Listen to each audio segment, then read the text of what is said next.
Hello, welcome back to Music Masters for Theory 1. I'm Miss Sabra, and we are going to be talking about the bass clef notes that you're using for your piano playing.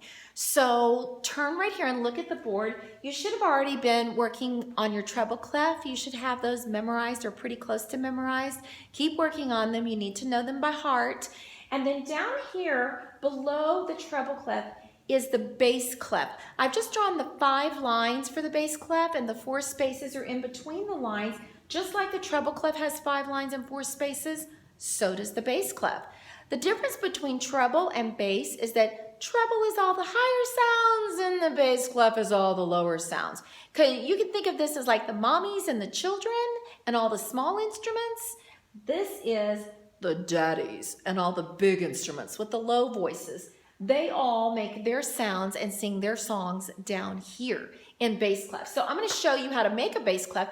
You can actually draw your bass clef in your book just by tracing the bass clef sign, okay? So here we go. Start on this line right here, your 4th line. 1, 2, 3, 4, and make a dot.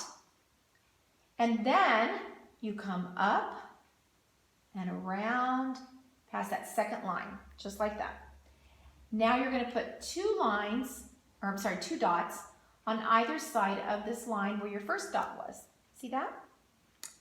That is on either side of the F line.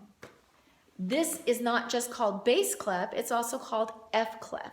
Just like Mrs. Treble Clef, skirt wraps around the line G and she's called G clef, bass clef right there on the line F, and that's why it's called sometimes F clef. All right, so now I'm going to see if we can remember the notes that we've already learned. If we're going down lower from middle C, we can go down to, what's this guy right here? He's like looking over the wall right there. He's like right there in that very top line. BB boy. He's just looking over the wall. He's like this little pesty guy. And he's like, hey, what you doing? Hey, hi, can I come to your house and play? And you're like, no, you can't come over. That's not a good idea right now.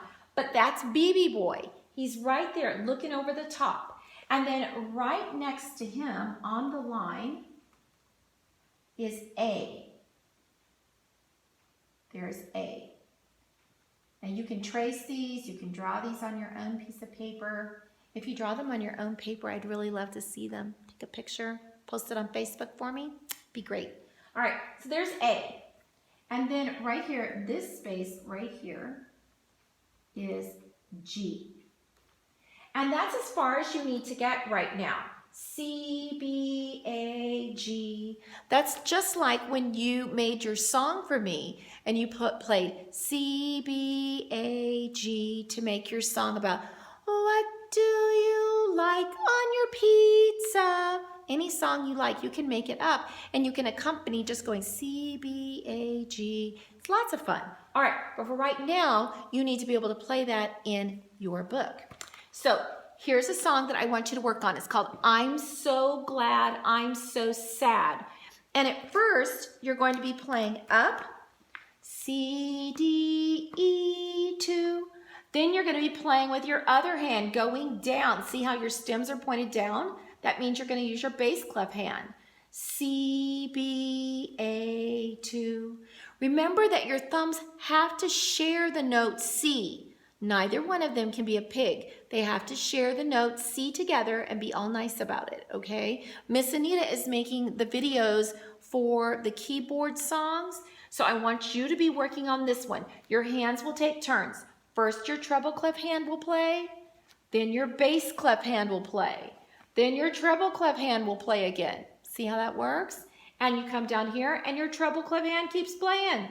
Now it has to be quiet. You see all those whole rests? Has to be quiet. Your treble clef hand doesn't play. Which hand plays now? Bass clef hand gets to play all the way to the end of the song. I want you to practice this song, and then I also want you to practice C, G, C. Look at that. C, G, C, 2. And it repeats because it's for the song. Are you sleeping? like that. And this is the song that you can play. You just repeat it. C, G, C. And you're going to use that fourth finger there. See that? C, G, C. It's your thumb and your ring finger. Okay, make sure your hands are nice and curved. Make sure your wrists are loose but straight. And have fun playing these two songs for Music Masters.